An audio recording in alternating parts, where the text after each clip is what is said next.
अभी तक आपने मेरे चैनल को सब्सक्राइब नहीं किया तो सब्सक्राइब करें मेरे चैनल को और बेल आइकन को भी दबा दें ताकि आपको रेगुलर अपडेट मिलती रहे। Welcome to my channel learn with study. दोस्तों, this is the trigonometric part 19 chapter. ये इसको हम चाहे तो लास्ट पार्ट भी बोल सकते हैं, क्योंकि इसके बाद आपकी सारी की सारी कॉन्सेप्ट कंप्लीट हो जाती है।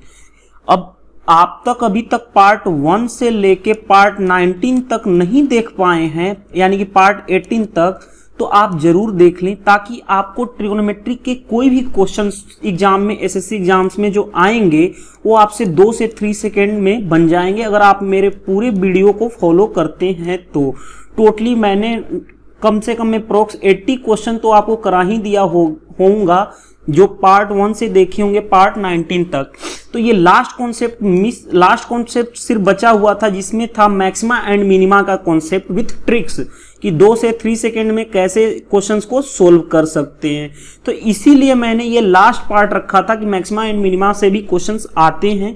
इसके बाद आपकी ट्रिगो की कोई भी चैप्टर आपको कोई भी क्वेश्चंस हो ट्रिगो के, कुछ नहीं बचा। मैंने सारे कॉन्सेप्ट विथ शॉर्टकट ट्रिक्स के साथ करा दिया हूं। तो आप मेरे चैनल को फॉलो करते रहें। ये जैसे ही मैं कंप्लीट करा, अलजेब्रा में मैं घुस जाऊंगा।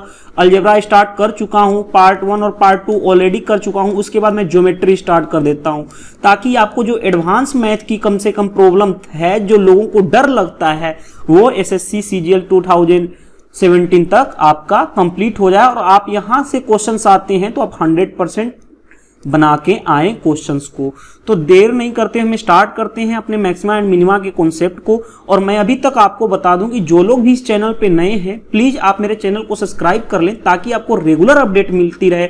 ऐसे ही मैं वीडियो डेली अपलोड करता ही रहता हूं। समटाइम्स 1-2 दिन का गैप हो जाता है, अदरवाइज मैं डेली अपडेट करता रहता हूं। अगर जो लोग भी इस चैनल पे नए हैं, अगर वो मेरे स्टडी ग्रुप में ऐड नहीं हो पाए, तो मेरे को व्हाट्सएप नंबर पे मैसेज कर सकते हैं कि आपका नाम क्या है और कहां से बिलोंग करते हैं, तो मैं आपको ऐड कर दूंगा। देर नहीं करते हुए स्टार्ट करते हैं अपने सीरीज को।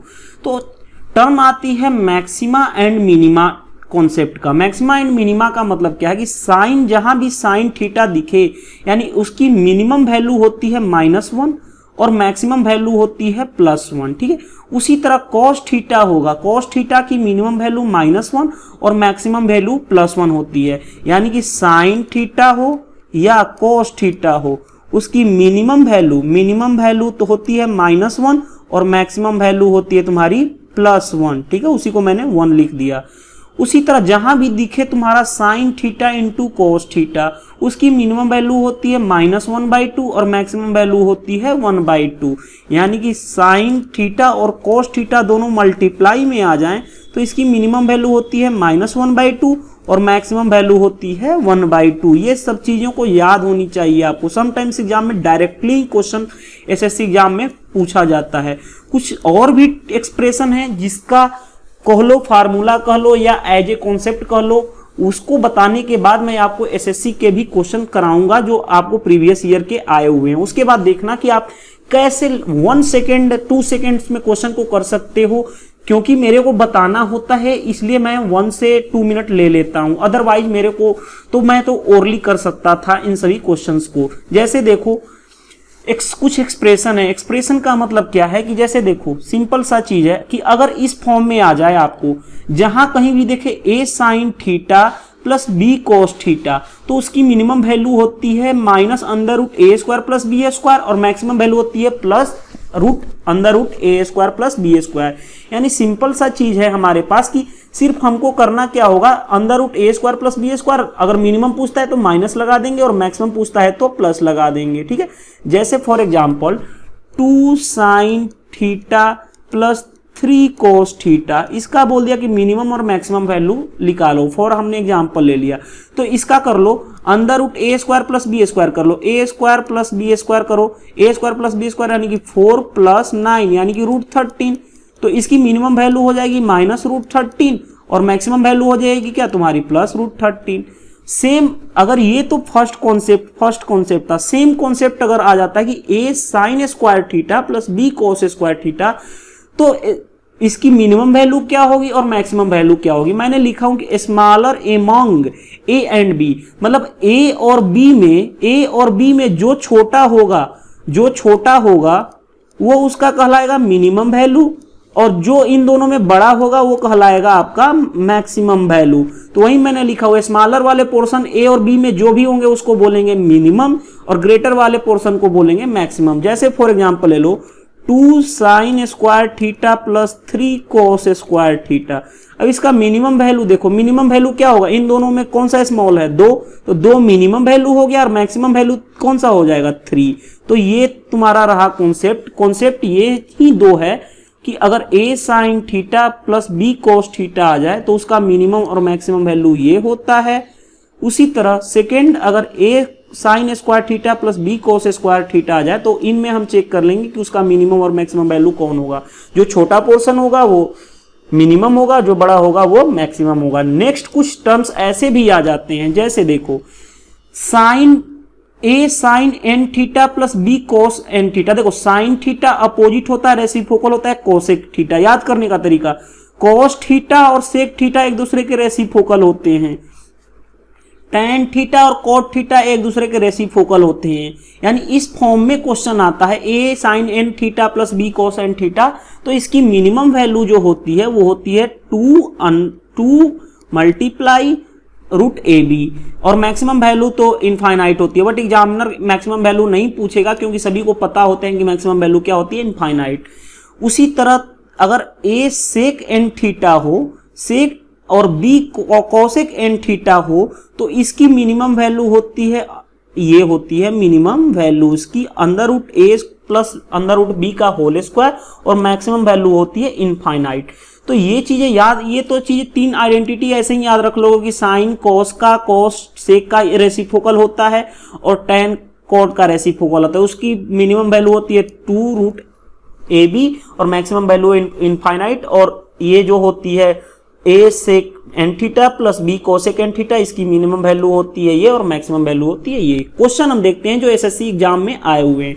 ये भी क्वेश्चन एसएससी एग्जाम्स में पूछा हुआ क्वेश्चन है। क्वेश्चन कह रहा है कि 2 sin theta plus 3 cos theta की मैक्सिमम वैल्यू निकालो। ये बताओ a sin theta plus b cos theta के फॉर्म में इसकी मिनिमम और मैक्सिमम वैल्यू क्या होती है। मिनिमम वैल्यू होती है a square plus B square, maximum value होती है under root a square plus B square.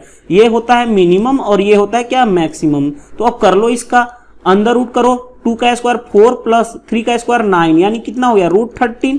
अगर मिनिमम का था तो माइनस लगा देते, मैक्सिमम का रहेगा तो प्लस, यानी कि क्या हो गया रूट 13। देखो 1 सेकेंड का क्वेश्चन है। नेक्स्ट क्वेश्चन देखो, नेक्स्ट क्वेश्चन कह रहा है कि द मिनिमम वैल्यू, देखो minimum value of the 2 sin square theta plus 3 cos square theta इस फॉर्म में है a sin square theta plus b cos square theta. कह रहा है कि मिनिमम, कह रहा है मिनिमम वैल्यू, मिनिमम मतलब क्या, दोनों में से जो स्मॉलर हो जो ए और बी में से, ठीक है। और मैक्सिमम कहता तो जो ग्रेटर हो दोनों में। अब मिनिमम कर रहा है, मिनिमम 2 और 3 में मिनिमम कौन है, ये यानी छोटा वाला कौन है 2, तो 2 तुम्हारा क्या हो जाएगा इसका आंसर। 1 लाइन का क्वेश्चन था। नेक्स्ट क्वेश्चन देखो, ये भी एसएससी एग्जाम्स में पूछा हुआ क्वेश्चन था। नेक्स्ट क्वेश्चन हम देखते हैं, नेक्स्ट क्वेश्चन नंबर 3 देखते हैं। क्वेश्चन नंबर 3 कह रहा है कि 4 tan square theta plus 9 cot square theta इस फॉर्म में है ना। 8 देखो 8 tan square theta plus b cot square theta, हमने पढ़ा था ना कि tan और cot एक दूसरे के अपोजिट वाला आ जाए, तो इसका मिनिमम वैल्यू मैंने पढ़ा था कि 2 अंडर रूट क्या होता है ए बी, और मैक्सिमम वैल्यू होती है इनफाइनाइट। मिनिमम पूछ रहा है, मिनिमम क्या कर लो 2 मल्टीप्लाई रूट ए बी कर लो 4 इंटू 9, यानी कि 2 मल्टीप्लाई रूट 36, 2 मल्टीप्लाई 6 यानी तुम्हारा क्या हो गया 12 क्या हो गया आंसर। देखो 1 लाइन के क्वेश्चंस पूछे हुए हैं।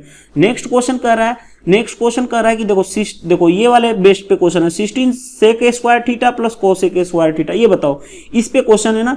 ए हमने पढ़ा था sec स्क्वायर, सॉरी देखो हमने क्या पढ़ा था, ये चीज पढ़ा था कि a sec n theta plus b cosec n theta हो तो इसकी मिनिमम वैल्यू हमने पढ़ा था कि under root a plus root b का होल स्क्वायर, ये कहलाता है मिनिमम। और मैक्सिमम क्या था, हमने पढ़ा था कि इसकी वैल्यू होती है इनफाइनाइट। अगर किसी को प्रॉब्लम है तो स्लाइड जाके जब वीडियो देखें तो रिपीट आप कॉन्सेप्ट को लिख लें ताकि आपको समझ में आ जाए। तो इसकी मिनिमम वैल्यू पूछ रही है, मिनिमम वैल्यू ये हो जाएगी under root 16 plus under root B की वैल्यू ये है 9 इसका होल स्क्वायर। अब ये बताओ रूट 16 का कितना हो गया 4 और रूट 9 कितना हो गया 3 का होल स्क्वायर। ठीक है 4 प्लस 7 का होल स्क्वायर यानी कि क्या हो जाएगा 49 तुम्हारा हो जाएगा आंसर। क्लियर है बात। नेक्स्ट क्वेश्चन कह रहा है, देखो नेक्स्ट क्वेश्चन जब कोई फॉर्म नहीं आएगा, अब देखो हमने पढ़ा था sine 4 theta plus cos 4 theta, ये तो कोई फॉर्म ही नहीं है। हमने पढ़ा था A sine square theta plus B cos square theta is equal to 1 हो, तो इसकी हमने पढ़ा था कि मिनिमम वैल्यू होती है A square plus B square और मैक्सिमम वैल्यू होती है A square plus B square. But ये तो फॉर्म ही नहीं है क्योंकि स्क्वायर है यहाँ पे 4 है। तो इस तरह के क्वेश्चंस को कैसे किया जाता है वो मैं आपको बता रहा हूं। जैसे देखो अब कुछ तो हमें पता ही नहीं है, तो इस क्वेश्चंस को हम क्या कर सकते हैं, जैसे देखो sine 4 theta plus cos 4 theta लिख सकते हैं। इसको हम क्या लिख सकते हैं इस तरह से साइन स्क्वायर थीटा प्लस का whole square plus cos square theta का होल स्क्वायर। क्लियर है बात। अब देखो A square plus B square का एक फार्मूला हमने पढ़ा है कि ए प्लस बी का होल स्क्वायर माइनस, क्लियर है बात, माइनस क्या हो जाएगा तुम्हारा 2ab। तो इसी तरह से ये देखो ए स्क्वायर है ये बी स्क्वायर है, ए प्लस बी का होल स्क्वायर यानी कि sign square theta plus cos square theta का क्या करूं होल स्क्वायर, कॉस स्क्वायर यहां पे होगा। ठीक है कॉस स्क्वायर थीटा का whole square minus 2 into sine square theta into cos square theta, ये तुम्हारा क्या हो गया 1 minus 2 sine square theta into cos square theta. अब ये बताओ अगर हमें ये इसकी वैल्यू क्या चाहिए मैक्सिमम, ये चाहिए क्या मैक्सिमम, तो ये वाले पोर्शन जो ये वाला पोर्शन है अंदर वाला अगर इसको हम मिनिमम कर दें तो उसमें से मिनिमम करेंगे तभी तो मैक्सिमम आएगा। अगर इसको बढ़ाते चले जाएंगे 1 में से घटाएंगे तो मैक्सिमम बनेगा ही नहीं, यानी पूरा का पूरा हमें चाहिए मैक्सिमम। तो इस वाले की वैल्यू को क्या कर दें मिनिमम। अब ये बताओ कोई भी स्क्वायर हो उसकी मिनिमम वैल्यू क्या होती है 0 और मैक्सिमम वैल्यू तो कुछ भी रख सकते हैं इनफाइनाइट। तो मिनिमम वैल्यू इसकी वैल्यू क्या हो जाएगी तुम्हारी 0 यानी 1 माइनस 0 तुम्हारी क्या हो गई 1 यानी कि तुम्हारा आंसर कौन सा हो गया डी। अगर ये वीडियो आपको अच्छा लगा तो आप मेरे चैनल को साथ ही साथ आप मेरे चैनल को लाइक करें, इस वीडियो को लाइक करें, दोस्तों के पास शेयर करें ताकि उनको भी प्रॉब्लम्स आ रही है ट्रिग्नोमेट्रिक में तो उनको भी देख लें। कमेंट्स करना ना भूलें। ये है मेरा चैनल लर्न विद स्टडी, आप चाहें तो यूट्यूब पे सर्च कर सकते हैं लर्न विद स्टडी, वहां पे भी आपको मिल जाएगा डायरेक्ट मेरा फर्स्ट फ्रंट पे ही मेरा चैनल नेम आ जाता है। अगर आप मेरे चैनल पे नए हैं तो आप मेरे चैनल को सब्सक्राइब करना ना भूलें ताकि आपको रेगुलर अपडेट मिलती रहे। नई video with new concept tricks देखना चाहते हैं तो आप मेरे चैनल पे बने रहें, ऐसे ही मैं आपको वीडियो लाता रहता हूं, तो साथ ही साथ आप अपनी पढ़ाई भी करते रहें।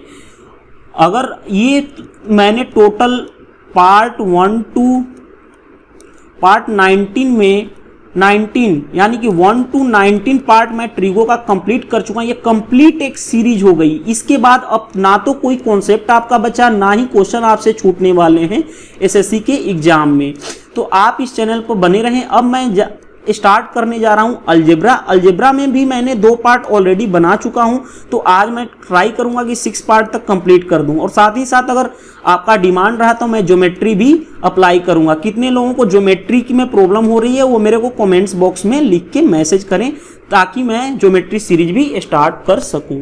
तो आज की वीडियो के लिए इतना ही, मिलते हैं कुछ नए ट्रिक्स नए कॉन्सेप्ट के साथ कुछ नए ढंग से। तो आप मेरे चैनल पे बने रहें। Thank you, bye bye.